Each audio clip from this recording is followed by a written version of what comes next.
Hello students. आज हम class 10 economics का चैप्टर 4 स्टडी करेंगे, globalisation and the Indian economy. Globalisation means वैश्वीकरण एवं भारतीय अर्थव्यवस्था।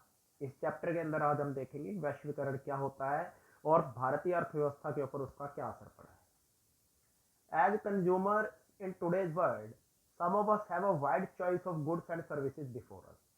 आज के समय में, आज के संसार में जो कंज्यूमर्स हैं, ग्राहक हैं, उनमें से हमारे में हम में से कुछ के पास बहुत चॉइसेस है गुड्स की और सर्विसेज की। जैसे कि the latest model of digital cameras, mobile phone and television made by the leading manufacturers of the world are within our reach. जो लेटेस्ट मॉडल है डिजिटल कैमरास के, मोबाइल फ़ोन के and television के, वो जो leading manufacturer बना रहे हैं, वर्ल्ड की टॉप कंपनियां जो बना रही हैं, वो हमारी पहुंच के अंदर है। जैसे कि हमें एग्जांपल, अगर हमने मोबाइल फ़ोन लेना है तो हमारे पास बहुत सी चॉइसेस। अभी हमें सैमसंग का फ़ोन लेना है, हम ओप्पो का लें, वीवो का लें, रेडमी का लें, एप्पल का लें, सोनी का लें। तो ये सारे जो फ़ोन है हमें अपने पड़ोस की दुकान के अंदर ही मिल जाएंगे। पड़ोस चाहे गांव में हो शहर, ये गांवों के अंदर भी बल्कि ये फ़ोन, हम मोबाइल फ़ोन हमें मिल जाएंगे। तो ये सब हमारी पहुंच के अंदर है। Every season new models of automobiles can be seen on Indian road. हर साल नए मॉडल आते हैं ऑटोमोबाइल के, चाहे वो बाइक के मॉडल हो या कार के मॉडल हो, इंडियन रोड पे मिलते हैं।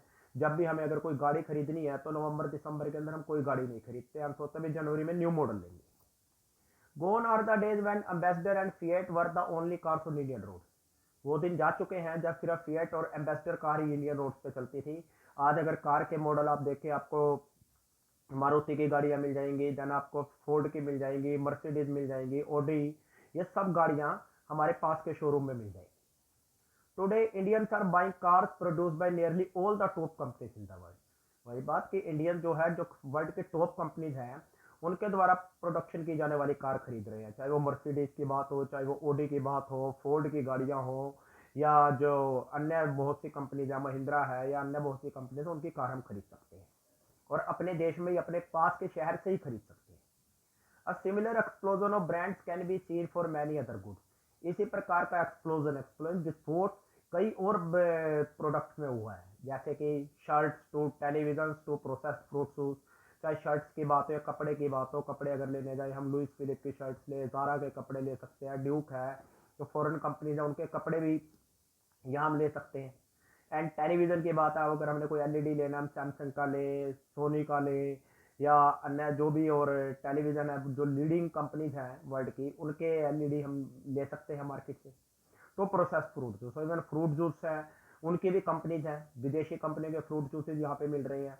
या कोल्ड ड्रिंक्स है, जैसे पेप्सी है, पेप्सी ऑफ लहर का जो ब्रांड है पेप्सी, तो ये यूएसए की कंपनी है। तो इस पर फॉरेन की कंपनी की हर चीज़ हमें पड़ोस की दुकान से मिल रही है। Such wide-ranging choices of goods in our markets is a relatively recent phenomena। ये जो इतनी चॉइसेस आई हैं गुड्स की, ये रिसेंट फिनोमिना भी हाल ही में आई हैं। अगर हम 30-40 साल पहले तक देखें तो इतना सामान हमें मार्केट के अंदर नहीं मिलता था। You wouldn't have found such a wide variety of goods in Indian market even 2 decade back. दो दशक पीछे तक या 20 साल पीछे से पहले आपको यह सामान नहीं मिलता था। In a matter of year our markets have been transform. इन कुछ समय में हमारी जो मार्केट है वो बदल गई है। How do we understand these rapid transformation. जो इतनी तेजी से बदलाव हुआ है, इनको हम कैसे समझ सकते हैं। What are the factor that are bringing about this changes. किन फैक्टर के कारण ये बदलाव आए हैं। And how are these changes affecting the lives of people. और ये जो बदलाव हैं, ये लोगों के जीवन को कैसे प्रभावित कर रहे हैं। We shall dwell on this in this chapter. इस चैप्टर के अंदर हम इन सब के बारे में स्टडी करेंगे। Now next page, production across countries. Countries के बाहर production. Until the middle of the 20th century, 20th century के बीच तक, मीन्स 1950 तक, production was largely organise within the country. जो प्रोडक्शन होती थी वो कंट्रीज के बीच में होती थी। What cross the boundaries of this countries, जो इन कंट्रीज के बाहर जाता था वो जाता था raw material, food stock and finished product. Finished product तैयार माल, या तो कच्चा माल भेजा जाता था या तैयार माल भेजा जाता था। ऐसा नहीं था कि कंपनी, हम ये विदेशी कंपनी इंडिया में और यहीं पे अपना माल बनाए, ऐसा नहीं होता था। Colonies such and India exported raw material. जैसे इंडिया थी कॉलोनीज, इंग्लैंड की कॉलोनी था, तो जैसे रॉ मटेरियल वो बाहर भेजते थे, एक्सपोर्ट करते थे।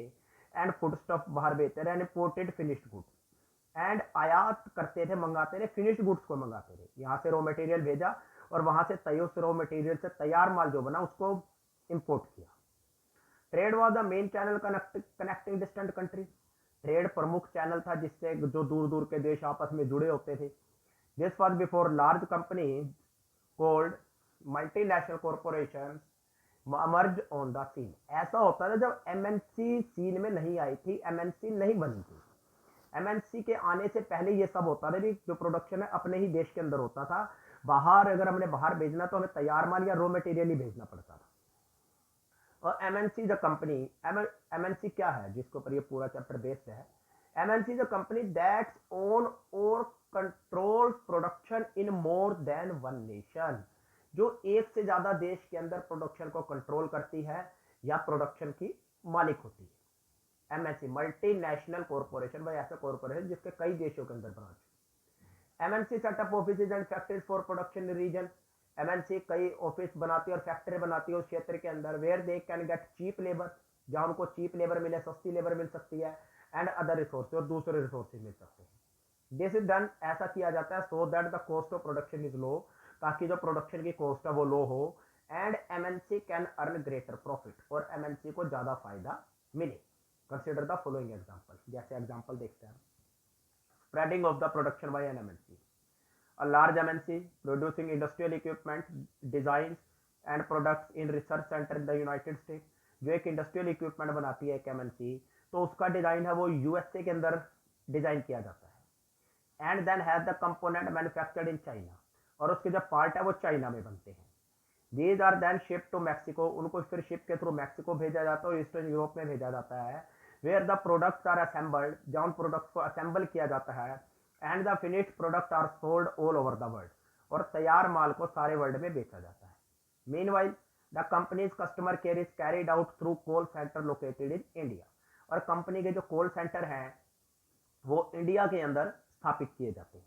भाई जैसे अगर हम एग्जांपल देख लेते हैं, सैमसंग का मोबाइल है में मान लीजिए, तो सैमसंग अगर कोरिया की कंपनी है तो सारे के सारे मतलब सब कुछ कोरिया में नहीं होता, उसका डिजाइन उन्होंने यूएसए से बनवा लिया, एंड देन जो मैन्युफैक्चरिंग उसकी चाइना में हो गई, चाइना में मैन्युफैक्चरिंग हो गई, और उसके बाद मैक्सिको के अंदर उसको असेंबल किया गया और उन्होंने उस पर सैमसंग का लेबल बना दिया, लगा दिया, और पूरे वर्ल्ड के अंदर सैमसंग मोबाइल के नाम से उस मोबाइल को बेच दिया।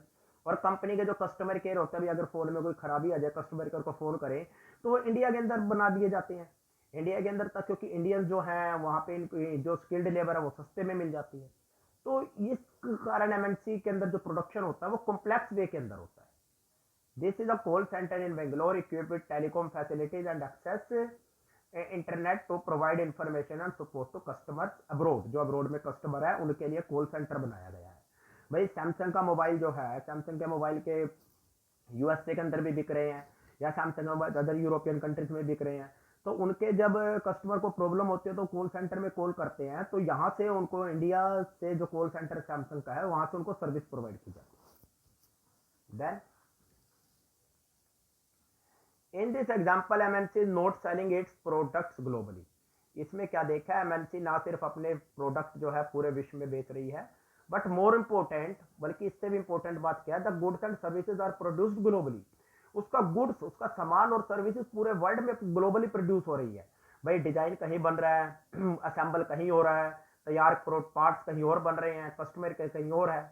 As a result production is organize increasingly complex ways, means जो प्रोडक्शन है बड़े कॉम्प्लेक्स तरीके में हो रहा है। The production process is divided into small parts, जो प्रोडक्शन प्रोसेस है उसको स्मॉल पार्ट्स में डिवाइड किया जाता है, and spread out across the globe, और पूरे जो है ग्लोब के अंदर, पूरे वर्ल्ड के अंदर उसको फैलाया जाता है। In the above example, example में हम देखते हैं, जो हमने एग्जांपल लिया पीछे, China provide the advantage of being a cheap manufacturing location, China का लाभ उठता है क्योंकि वहां पे मैन्युफैक्चरिंग लोकेशन सस्ती है, वहां पे जो सामान की मैन्युफैक्चरिंग है वो सस्ती होती है।